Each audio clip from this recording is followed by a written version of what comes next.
Welcome to the Happy Families podcast. I'm Dr. Justin Coulson. So excited to answer your questions. All you need to do to submit your question about how to make your family happier is go to happyfamilies.com.au, scroll down to where it says podcasts, push the record button, start talking. Literally that simple. Submit your questions at happyfamilies.com.au. Stay with us. Only one question today comes from an anonymous listener who says, our teenager has a very different outlook on life to me. She gets good grades, has great friends, and is involved in sport and music. She's happy to coast through her life, though.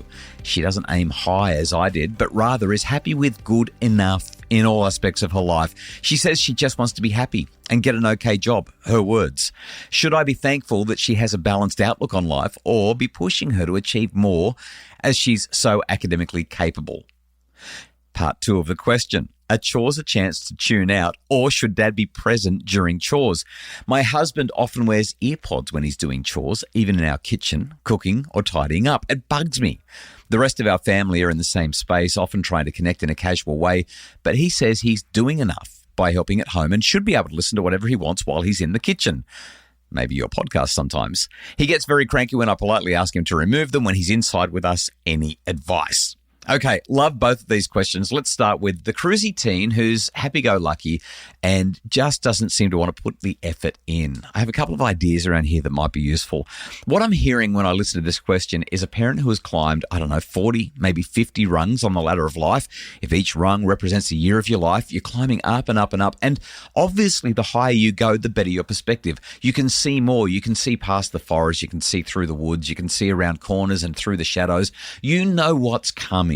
And as a parent who loves your children very much, you're invested in them making the best decisions possible to find their way through this journey of life in the most effective, efficient, and successful way possible. That makes sense. Of course, force creates resistance, and anyone who's ever raised a teen or been a teen knows that most teens don't love parents being on their case and telling them what to do. So you've got the situation where you want the very best for your child wants the very best for themselves, but they think that they know better. And you're now trying to tell them that in spite of their limited view and your wonderful view, and you're trying to talk to them, the difficulty is they don't know how good the view is from where you are. They can only see the view from where they are, and it's never been better than it is right now for them. They see you as old, out of touch, at least a generation older than them. In fact, most of them think that we were born well over a generation before them, despite the maths not working out. And so there's this conflict, this tension that makes it really hard. Where do you go with this? Well, I think the most important thing to remember, given that force creates resistance, is that the harder you work to take away autonomy, the more you work to convince them, the more they'll push back. Like I said, force creates resistance. There's an old couplet that said, one convinced against their will is of the same opinion still.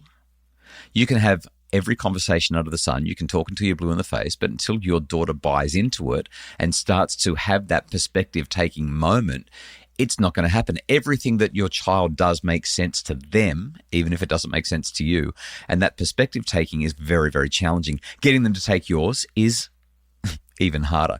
As a dad of a couple of 20-somethings now, 3 20-somethings now, I can tell you how refreshing and how delightful it is when they say to you, I really appreciate what you were trying to tell me 6 or 7 or 8 years ago. I get it now. I can see it.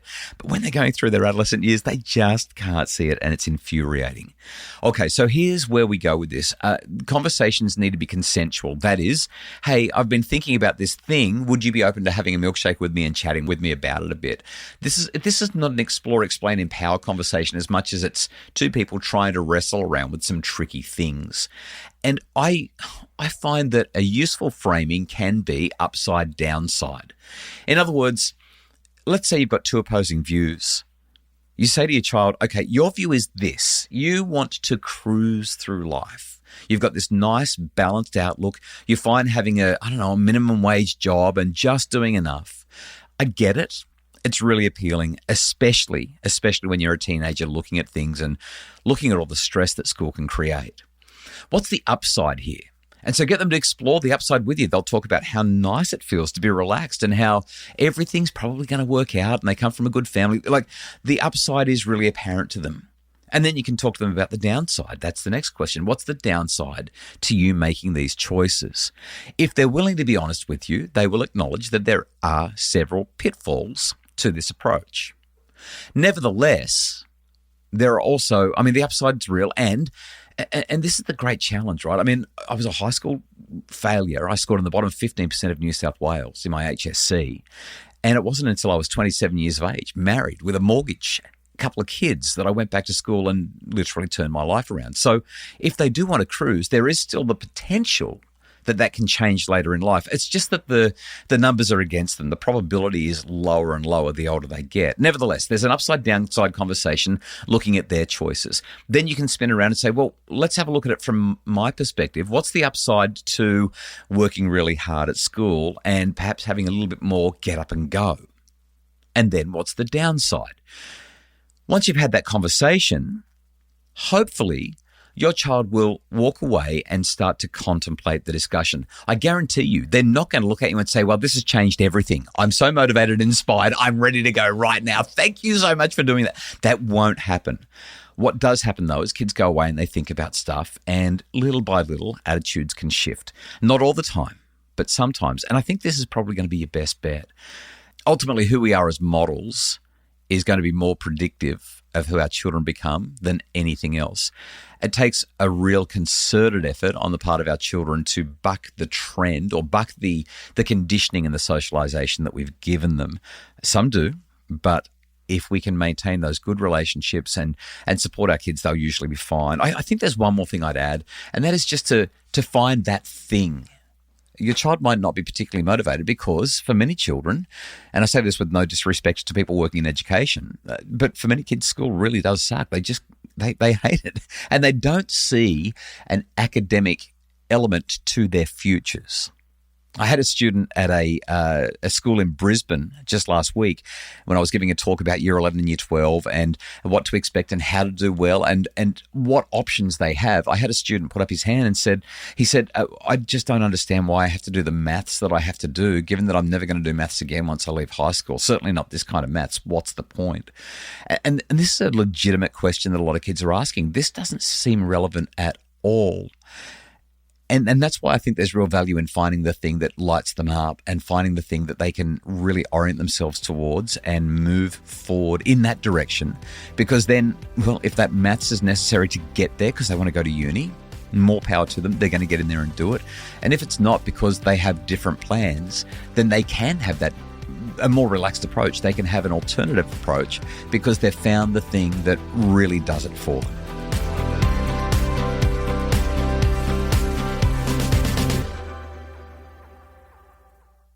Now, let's step into part 2 about a husband in the kitchen using his EarPods rather than participating in the family discussion. This one really frustrates me. I totally get where you're coming from on this one. It's one of those situations where it's totally understandable that you'd feel bugged by your husband's EarPod habit. When you feel disconnected from your husband or partner and you're sharing the same space, it's frustrating, and it makes sense that you would crave those casual moments of connection because that's what we all do. That's how most of us are wired. Now, here's what I want to recommend. It's important to understand his perspective. It doesn't mean that you're necessarily going to accept it, but it's important to understand where he's coming from. When I hear your perspective, his response seems dismissive. However, it's possible that your husband is using his EarPods as a way to create a sense of personal space and decompress while still making a contribution to what needs to happen at home.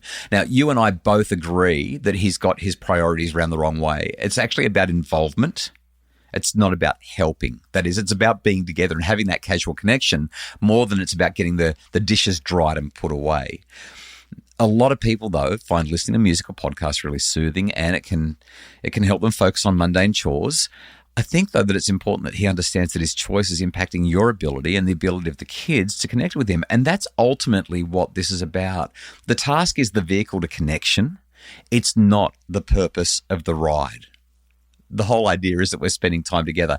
Every night in our family, we have all in, and that means everyone comes into the kitchen and they help with the dishes and the clearing of the table and the sweeping or the vacuuming or the mopping of the floor. We're all in there together for 10, 15, 20 minutes, getting the job done. And it's about togetherness. It's not actually about the task, though. It's about the conversations. It's about the laughter. It's about the continued discussion from the kitchen table. So what do you do about it? I think there's a couple of things. Number one, what's his expectation of the kids? Are they allowed to have their headphones in as well? Is he fine with that? Or is that not okay? Because consistency is important. More than anything, though, I think that we've got to communicate really clearly and really collaboratively. What does that mean? It means probably 4 things, maybe 5 things. Number one, you've got to choose the right time. It's not the right time to have the conversation while he's in the middle of cooking or cleaning and the EarPods are in. You don't rip them out and say, we need to talk about this, I've had enough. Really need to find a neutral time when you can both talk calmly and openly. And while I don't talk about this sort of stuff much on the podcast, and I'm not a huge fan of the quote unquote I statements, sometimes they're really helpful. Expressing your feelings using I statements gets messages across. So you might say, I feel disconnected when you wear your EarPods while we're in the kitchen together. I miss our casual chats. I miss the chance to connect with you. You're not blaming him. You're not telling him there's anything wrong with him. You're saying, I feel this. I miss that. I want this. And what I'd really be working towards is focusing on the positive. If you frame your request in terms of what you'd like to gain rather than what he's doing wrong, it's going to go down much better. An example would be, I'd love it if we could have EarPod free time in the evenings while we're making dinner or while we're tidying up, because it means so much to me when we have that time to connect, and the kids love it as well. So we're really focusing on the benefit to having the EarPods out rather than you're dismissing us, you're ignoring us, you're abrogating your responsibilities as a father and a husband. And I think there's also value in considering what a compromise or a negotiation might look like. Maybe he promises to just wear 1 EarPod instead of 2, or he agrees that he'll go EarPod free at some times, but not others. I don't know where you'll fall on that. And certainly I'd struggle with some compromises around this, but maybe some of those will work for you. Ultimately, I think that if he continues to dismiss your feelings, if he refuses to talk with you, if there's no willingness at all to compromise, if there's an unwillingness to connect, I think that there's boundaries that can be set. You might say, I get it. I know that you need personal time. We all do. It makes sense. You using the EarPods in the kitchen is a barrier to the relationship, and that's not acceptable to me. And so therefore, you might say, I'd rather be in the kitchen with the kids without you there so that we can have time together without feeling like we're on eggshells around you because you've got the earphones in. Or you might say, you're going to have to clean up the kitchen on your own because we're missing out on that connection time and you can go and do something else with the kids. I don't know. I mean, this is where it starts to get messy and I want to tread very carefully. But sometimes setting clear boundaries and just saying, I'm an adult here and I have feelings too, might be where you go. I really think that those other ideas are going to be more helpful though. Choosing the right time to communicate, using some carefully phrased I statements, really focusing on the positive of having those EarPods out and trying to compromise if it's necessary. Sometimes this type of behavior can be a symptom of a larger issue. Your husband may be consistently withdrawing, consistently being disengaged. And if he is, it's probably going to be helpful to explore those underlying dynamics. This is where you go and have couples counseling. It can be a valuable resource for navigating the challenges and strengthening your connection. Open communication, though, mutual respect and a willingness to compromise are probably going to be the best solutions to resolving this type of conflict. I think that by expressing your needs really clearly and respectfully, you will be able to create a more connected and fulfilling relationship. Good luck. Hope it works. Thank you so much for the question. If you would like to submit a question, every Tuesday I'll do my best to answer them for you. happyfamilies.com.au. Go to the super simple system on the homepage where it says podcasts. Just click the record button, start talking. That's all you got to do. The Happy Families podcast is produced by Justin Coulson from Bridge Media. If you'd like more information about making your family happier, love it. Would just love it if you join us on our social media pages at happyfamilies.com.au.